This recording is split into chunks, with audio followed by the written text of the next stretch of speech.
السلام عليكم ورحمة الله تعالى وبركاته.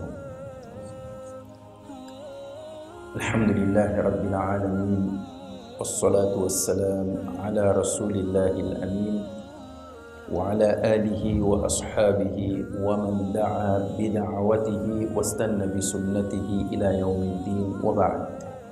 Estimados irmãos, estivemos há bem pouco tempo a observar o jejum de Ramadã. Ramadã terminou e agora alguns de nós até podem dizer que voltamos à normalidade. Mas na verdade a normalidade da vida do crente era aquela que vivíamos durante o mês de Ramadã. Não esta agora que chamamos de normalidade.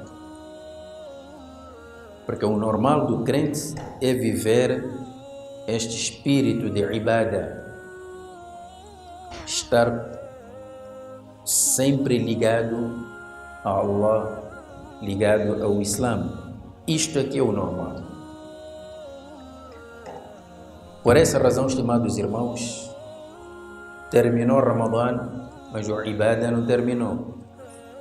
Então hoje queremos falar um pouco sobre algumas lições importantes que nós aprendemos com Ramadã. Porque conforme muitos alimos dizem que Ramadã é uma escola, e na escola a pessoa vai para aprender.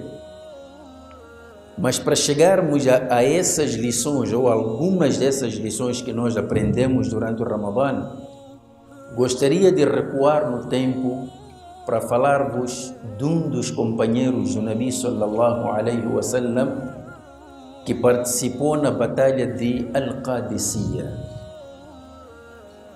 Isto praticamente no ano 14 de Hijra. O comandante-geral do exército muçulmano era Sa'd ibn Abi Waqqas. E do lado, quer dizer, aqui os muçulmanos estavam a enfrentar uma potência mundial na época que era a Pérsia, Al-Furs. O exército muçulmano era composto por 30.000 homens, enquanto que o exército persa era composto por mais de 200.000 homens. Já podem ver a diferença. Mas mesmo assim, os muçulmanos estavam calmos, tranquilos, firmes. E o exército persa já mostrava desequilíbrios, estavam com medo, porque eles já haviam experimentado no passado batalhas contra os muçulmanos, apesar do seu número reduzido, mas os muçulmanos venceram sempre essas batalhas. Então agora estavam já preocupados. Então o comandante do exército persa, chamado Rustum, enviou um emissário para Sa'd ibn Abi Waqqas. Olha, precisamos conversar antes da batalha. Ele estava a tentar persuadir Sa'd ibn Abi Waqqas a aceitar um acordo. Sa'd ibn Abi Waqqas aceitou, mas não foi ter com Rustum. Enviou um homem para ir ter com Rustum em nome dele. Esse homem foi também um dos companheiros do Nabi sallallahu alaihi wasallam chamado Rabi'i ibn Amir al-Tamimi. Rabi'i ibn Amir, e eu vou aqui saltar muitos episódios desta história, mas quero chegar já a um momento em que Rabi'i ibn Amir, diante do comandante do exército persa, quando Rustum pergunta a Rabi'i ibn Amir, viu um homem humilde, eles tinham toda aquela riqueza, aquela opulência, está diante de um homem praticamente, na linguagem moderna, chamaríamos de um Zé Ninguém. Mas os sahabas do Nabi sallallahu alaihi wasallam aprenderam com o Nabi alaihi salatu wasallam que o valor do ser humano, o valor do muçulmano reside na mensagem que ele representa, que é o Islã. E quanto mais ele vive esta mensagem, mais dignidade tem. Portanto, a dignidade do muçulmano não é algo que vem de fora, não é algo que é preenchido por bens materiais. Reside dentro dele, no imã dele.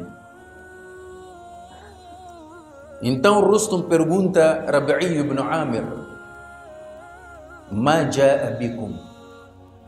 O que é que vocês vieram fazer?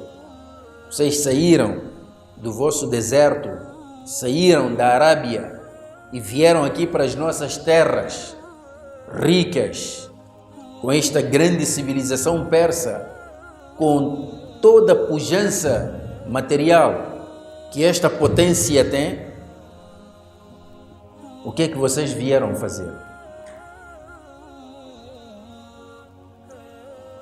Estimados irmãos, o que é que vocês esperam que Rabi'i ibn Amir vai responder? Vai dizer que, olha, senhor comandante, nós vínhamos aqui à procura de melhores condições de vida, vínhamos à procura de negócio, enfim, porque lá na nossa zona somos fracos. Aquilo que acontece com os países africanos em relação ao Ocidente. Ele resumiu a mensagem do Islã em poucas palavras. Não precisou de filosofias, não precisou de grandes livros, não precisou de grandes bayanes e palestras. Em pouco tempo conseguiu responder a esta pergunta: o que é que vocês vieram aqui fazer? Rabi'i ibn Amir responde e disse: Nahnu qawmun ibta'athana Allah. Nós somos um povo enviado por Allah. Allah enviou-nos para fazer o quê? لِنُخْرِجَ مَنْ شَاءَ مِنْ عِبَادَةِ الْعِبَادِ إِلَى عِبَادَةِ اللَّهِ. Nós fomos enviados para resgatarmos, para tirarmos a quem Ele quer, Allah, de se curvar em adoração perante criaturas como Ele, para se curvar perante Allah subhanahu wa ta'ala. Esta é a nossa mensagem. Estimados irmãos, eu quero que prestem atenção nestas palavras, porque nelas reside aquilo que é a mensagem do Islã na vida dos seres humanos. E nós, como seguidores do Nabi sallallahu alaihi wasallam, seguidores deste dini, essa é a nossa tarefa. Nahnu qawmun, nós somos um povo, ibta'athana Allah, um povo enviado por Allah. Allah mandou-nos com uma missão específica. A nossa missão reside no seguinte: linukhrija man sha'a min ibadati al-ibad ila ibadati Allah, para tirarmos a quem Ele quer, Allah, porque quem dá hidayat é Allah, de se curvar em adoração perante criaturas como Ele, para se curvar em adoração perante Allah, que é o Criador de todos. O mundo hoje conhece várias religiões. Uns adoram pedras, outros adoram árvores, outros adoram seres humanos, outros adoram animais, outros adoram estrelas, variedade de criaturas, coisas que Allah criou para o benefício do homem, mas o homem na sua degradação passou a adorar essas criaturas. Então o Islã vinha tirar as pessoas dessa escravidão, de você ser escravo de criatura como tu, para seres apenas servo de Allah. Chama-se isso liberdade. O Islã vinha libertar as pessoas.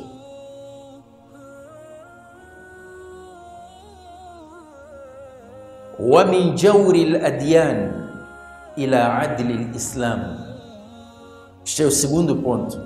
Rabi'i ibn Amir está a responder a Rustum: nós viemos para resgatar as pessoas das injustiças das religiões para a justiça do Islã.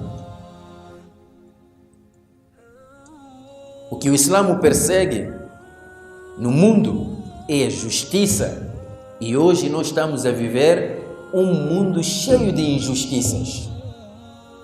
Estão a ver o que está a acontecer na Palestina hoje?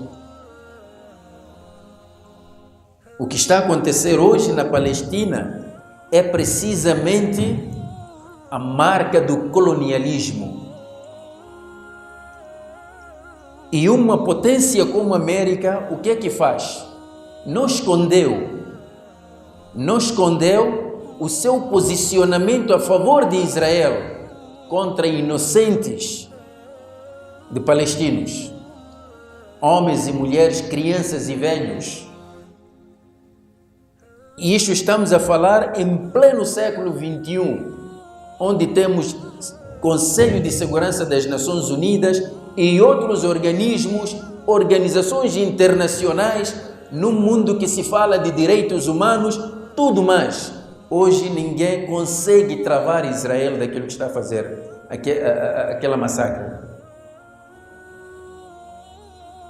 Com todas as religiões que hoje que o mundo conhece, que falam de tolerância, todos eles já acusaram o Islã de terrorismo. Eles que não são terroristas, eles que conhecem os direitos humanos, onde é que estão agora? وَمِنْ جَوْرِ الْأَدْيَانِ إِلَى عَدْلِ الْإِسْلَامِ. Resgatar os seres humanos das injustiças das religiões para a justiça do Islã. O Islã é justo. É aquela religião que te diz: وَلَا يَجْرِمَنَّكُمْ شَنَآنُ قَوْمٍ عَلَىٰ أَلَّا تَعْدِلُوا اعْدِلُوا هُوَ أَقْرَبُ لِلتَّقْوَى. O fato de vocês terem ressentimentos, inimizades com certas pessoas, com certos povos, mesmo até para aqueles que não concordam convosco no vosso imã, no vosso dini, tudo isso não deve vos levar a serem injustos para com eles. Sejam justos com eles, porque Allah ama os justos. Este é o nosso dini. O Islã está com a justiça. Talvez seja por essa razão que o Sheikh al-Islam Ibn Taymiyyah dizia: Inna Allah la yansuru dawlata al-adila walau kanat kafira wa la yansuru dawlata al-zalima walau kanat muslima. Allah dá o seu apoio, Allah dá a sua vitória, concede a sua vitória a um país justo, mesmo que não seja muçulmano, mas retira o seu apoio de um país injusto, mesmo que seja muçulmano. O terceiro ponto, na resposta de Rustum, diz: وَمِنْ ضِيقِ الدُّنْيَا إِلَى سَعَتِهَا. Viemos resgatar as pessoas do aperto do dunya para a vastidão do dunya e do akhirah. Estimados irmãos, nós podemos até ficar aqui espantados. O aperto do dunya o que é? Nós percebemos o aperto do dunya é falta de dinheiro, é falta de energia, é falta de condições financeiras. Mas não é isso. O aperto do dunya é quando você vive somente dentro dos limites desta vida mundana. Fora destes limites não conheces mais nada. O Islã veio nos dizer que a vida terrena é apenas uma passagem. Você morre, mas a vida não cessa, porque ela tem continuidade após a morte, mas de outra forma. O muçulmano, através do Islã, o Islã veio abrir os seus horizontes. Estimados irmãos, é assim que os sahabas do Nabi alayhi salatu wassalam, embora estivessem em Medina, cidade de Medina só, mas a visão deles era uma visão universal. Eles sentiam essa responsabilidade que Allah conferiu a eles, de que eles são responsáveis pelo mundo todo. Não apenas por uma cidade, uma localidade, um país. Estas divisões geográficas que o colono deixou para nós, e depois começamos a digladiar em torno dessas questões. A visão do muçulmano é universal. Então, estimados irmãos, Ramadã veio nos ensinar elementos essenciais, características que devem existir em nós para cumprirmos com essa missão universal. Por exemplo, para você ter esta visão universal do Islã e sentir a responsabilidade de que você está a trabalhar para o mundo inteiro, o Islã deve chegar para todo mundo e você é responsável disso, precisas ter qualidades excepcionais. E o Ramadã veio nos dar parte dessas qualidades. Este tipo de trabalho, estimados irmãos, precisa de homens no verdadeiro sentido da palavra. Então, precisa de que o elemento essencial disto, o primeiro elemento essencial, e é isso que nós aprendemos no Ramadã, olhem para o versículo que fala do jejum. Ya ayyuhalladhina amanu, kutiba alaykumus siyamu, kama kutiba ala alladhina min qablikum la'allakum tattaqun. Taqwa. O imã que produz esse taqwa é o requisito básico. Em qualquer batalha que você entrar sem este requisito, estás a assinar a sua derrota. Os muçulmanos foram derrotados no dia que perderam o imã. Este é o elemento básico. Porque afinal de contas nós vivemos para Allah. Por causa de Allah. Morremos por Allah. Tudo que nós fazemos aqui no dunya só queremos a satisfação de Allah. Esta é a vida do crente. Este é o primeiro requisito que nós aprendemos na escola de Ramadã. Taqwa. O segundo requisito, estimados irmãos, ou a segunda lição que nós aprendemos do Ramadã, é a força de vontade, a determinação, a paciência. Estimados irmãos, o que é que nos impedia durante a vigência do Ramadã de comermos e bebermos fechados dentro da nossa casa? Alguém iria descobrir?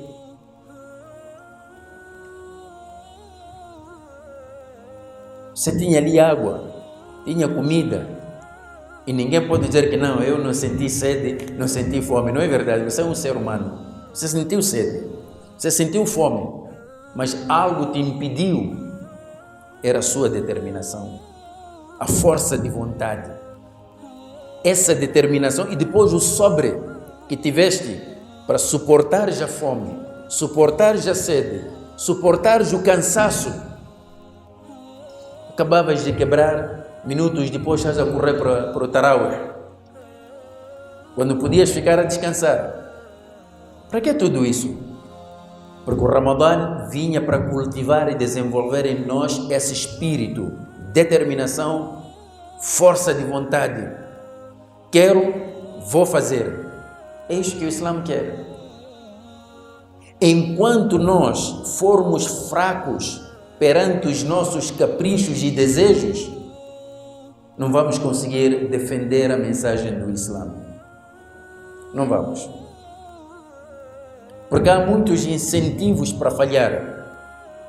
A outra lição, estimados irmãos, que nós aprendemos do Ramadã, o que é? Jihad. Jihad aqui, eu prefiro buscar palavras de um poeta árabe, Imam al-Busiri, quando disse: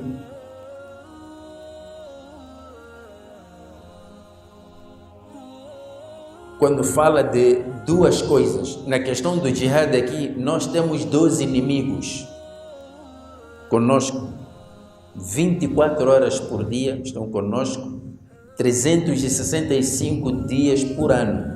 Não tem feriado, não tem fim de semana. Quais são? Primeiro é um inimigo interno nosso, chama-se nafs. O nosso nafs. O outro é um inimigo externo, chama-se shaitan. Estes 2 são muito perigosos. E os 2 inimigos usam uma fragilidade no ser humano. São os caprichos e os desejos, o ego. Shaitan incita os caprichos. Você torna-se fraco perante os caprichos, os desejos, o ego. E muitas vezes isso é provocado pelas necessidades básicas. Então, já repararam, estimados irmãos, que durante o dia você não come, não bebe, enfraquece os efeitos do shaitan e do nafsi no nosso organismo. É por isso que as pessoas no Ramadã conseguem ter mais tempo para recitar o Corão, conseguem ter mais tempo para a ibadah, porque você está longe do raio do ataque do inimigo. Mas basta quebrar, pronto. A pessoa até pergunta-se: olha, quando eu estava de jejum, até esta hora aqui, eu não sentia falta de comida nem de bebida. Mas agora quebramos o jejum, até 9 horas já estás a sentir sede, já não aguentas, não suportas, queres água para beber. As coisas voltaram. Então, no Ramadã aprendemos também o autocontrole. Afinal de contas, aquelas coisas, aqueles hábitos que nós pensamos que são impossíveis de abandonar, nós conseguimos abandonar. Mesmo aqueles que fumam, era uma oportunidade para deixar de fumar. Porque ele consegue, afinal, 30 dias. Consegue. É verdade que depois vai fazer o suhur com cigarro. Mas, mesmo assim, já lhe dá tempo para ele treinando, deixar gradualmente. Estimados irmãos, autocontrole. Estas todas as coisas nós aprendemos no Ramadã. Espírito de caridade, não é? Olhar para os outros. Mas depois as questões não param aí, e nós estamos a falar de uma mensagem como o Islã. Precisa destas qualidades. Você precisa de ter taqwa. Você precisa de ter autocontrole, determinação, sobre. Você precisa combater o shaitan e o nafs, contrariar o shaitan e o nafs. Isso aqui é o verdadeiro jihad. Então, é assim que os sahabas eram. Mas, porque nós somos seguidores de uma religião universal, é preciso olhar para este ponto. Às vezes nós pensamos que cá em Moçambique somos os únicos muçulmanos. Não. É por esta razão que agora que terminou o Ramadã, as pessoas estão já a preparar-se para o Hajj. Hajj, você vai se encontrar com seus irmãos de todos os cantos do mundo, no mesmo local. Para que é aquilo? Porque Allah quer te mostrar que, olha, afinal de contas, você não é o único. Todos estes que estão aqui vieram de países diferentes, nacionalidades diferentes, etnias diferentes, línguas diferentes, mas todos vocês têm a mesma causa, a vossa causa é universal. É isso que nós aprendemos também quando vamos fazer o Hajj. Depois, daqui a pouco, terminamos Eid al-Fitr, mas temos logo pela frente Eid al-Adha. Eid al-Adha, logo lembramos aquela história de Nabi Ibrahim, quando ia sacrificar o filho. Mas o que é que isso significa para nós? Significa que neste caminho do Islã, para nós levarmos o Islã para todo mundo, realmente cumprirmos a nossa missão, às vezes precisamos sacrificar. Sacrificarmos o nosso tempo, sacrificarmos os nossos bens, sacrificarmos a nossa vida. Durante o mês de Ramadã, há um dua que nós não parávamos de fazer. Toda a gente fazia. Oh Allah, aceite o nosso sacrifício. Eu pergunto, você sacrificou o quê? Para Allah aceitar. O que sacrificaste? Sacrificaste a tua vida em prol do Islã? Sacrificaste a tua família em prol do Islã? Sacrificaste o teu tempo em prol do Islã? Sacrificaste o que em prol do Islã? Para depois pedir a Allah, oh Allah, aceite o nosso sacrifício. Só porque deixaste de comer e beber? Mas já há sacrifício maior. Já viram os sahabas? A maioria deles nem sequer morreram onde nasceram. E se eles não tivessem sacrificado, hoje nós teríamos recebido este Islã? Não. Então, para dizer que este Islã precisa de homens que sacrificam tudo em prol do Islã. Sabe que os árabes tinham uma coisa. Para eles, camelos, né? Cabritos, ovelhas, era grande riqueza.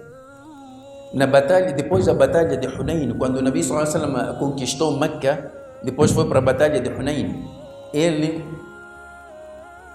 capturou, quer dizer, imagine uma colina, que é um espaço entre duas montanhas, uma colina cheia de cabritos e ovelhas. Quer dizer, o Nabi estava ali parado, alayhi salatu wassalam, a olhar, e aquilo quase que não terminava. Quase que não terminava. Nos dias de hoje poderíamos talvez comparar isso e dizer assim, olha, imagina lá você está a olhar para um parque de viaturas e nem se sabe onde é que terminam as viaturas. Viaturas daquelas de qualidade mesmo. É tanta riqueza. O Nabi está ali a olhar para aqueles cabritos quando veio um árabe que até ontem já havia abraçado o Islã. Depois da conquista de Meca, abraçou o Islã. Veio, ficou ali também a olhar. O Nabi ﷺ olha para ele, viu nos olhos dele, da forma como os olhos estavam a brilhar, viu que ele ficou fascinado com tanta riqueza. E vejam só, o Nabi ﷺ com tanta simplicidade pergunta-lhe: Atuhibbu an yakuna lak? Tu gostarias que tudo isto fosse teu? Ele disse: Ya Rasulallah, quem é que não havia de gostar? Mas ele está longe de imaginar que aquilo pode ser dele. E o Nabi ﷺ simplesmente disse: olha, fahuwa laka, tudo isto é para ti, leva lá. Isso aqui é sacrifício. Agora, estimados irmãos, nós hoje teríamos conseguido fazer isso? Como fez Abu Darda. Abu Darda tinha um pomar com aquelas tamareiras com tâmara de qualidade mesmo em Medina. E tinha lá também um poço com a água mais saborosa de Medina. Estava lá a mulher, os filhos. E ele está com o Nabi ﷺ, está a ouvir o Nabi a recitar um versículo. Man dha alladhi yuqridu Allahu qardan hasana.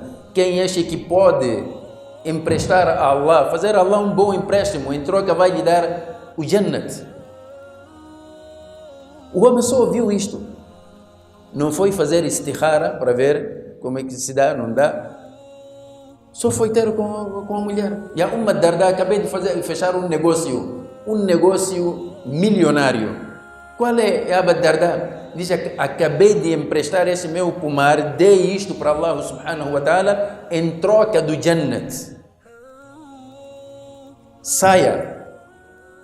Alguns historiadores contam que até as crianças tinham algumas tâmaras nas mãos. A mãe diz: olha, deixem isso, agora já não nos pertence. Hoje nós temos essa capacidade de sacrificar em prol do Islã até esse nível. Mas os Sahabas fizeram e não tinham tantas riquezas, não eram grandes empresários, não eram milionários, mas fizeram. Por quê? Porque eles sabiam que estavam ao serviço de uma mensagem e que através dessa mensagem eles teriam uma recompensa generosa perante Allah subhanahu wa ta'ala. Portanto, estimados irmãos, o que nós aprendemos do Ramadã são algumas lições, estas que acabei aqui de trazer. Então, vamos tentar revitalizar estas conquistas que tivemos, autocontrole, aquele ibadat que fazíamos no Ramadã, vamos continuar depois do Ramadã.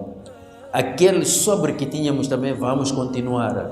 Nós ouvimos aqui muitos dos nossos alunos dizer que jejum não é só abster-se da comida e da bebida, é abster-se da boca, é abster-se de tudo, até do teu pensamento. Tanto que até o hadith foi claro: se alguém te insultar ou querer ser grosseiro contigo, você diga: eu estou de jejum. Continue com esse comportamento. Aquilo não é só para o Ramadã, não, é para continuar. Só dessa forma é que nós poderemos ter qualidades de sermos portadores desta mensagem para o mundo inteiro.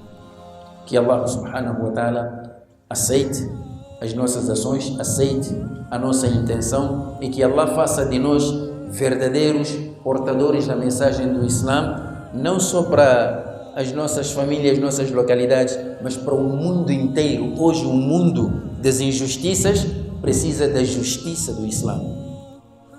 Jazakumullahu khairan wa assalamu alaikum wa rahmatullahi ta'ala wa barakatuh.